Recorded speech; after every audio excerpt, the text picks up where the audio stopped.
We are learning more about an inappropriate relationship between a teacher and students at one private Birmingham high school. Good evening. I'm Sherry Jackson. And I'm Trent Butler. We first told you about this case in February. Now the former John Carroll high school teacher is formally charged in this case. WIAT 42 News reporter Mike McClanahan joins us live from the school. And Mike, what have you learned? 26-year-old Robert Leland Grant is charged with school employee contact of a sexual nature involving a student under the age of 19. According to the Jefferson County Sheriff's Office, they say there are 2 female victims and both were 16 when it all started. In a court deposition, Robert Leland Grant apologizes for his actions and explains how the relationships started and progressed with students at John Carroll High School while he was a teacher there.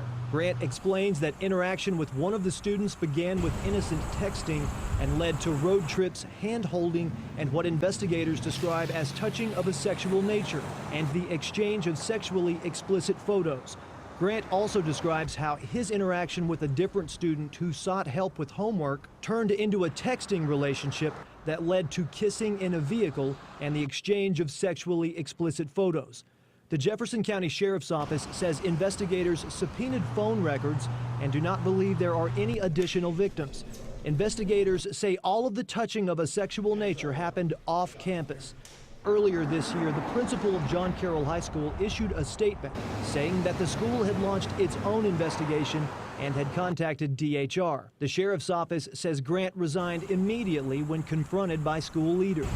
He's been cooperative in our investigation and in fact, has admitted, to the things that happened, the things that we found. So,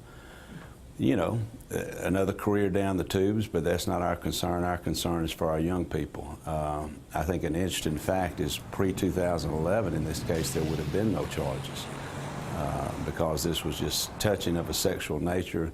That law changed in 2011, and rightfully so. Now, that charge is considered a Class A misdemeanor in Alabama. We also reached out to the family of one of the students involved who declined to comment. Live in Birmingham, Mike McClanahan, WIAT 42 News, coverage you can count on.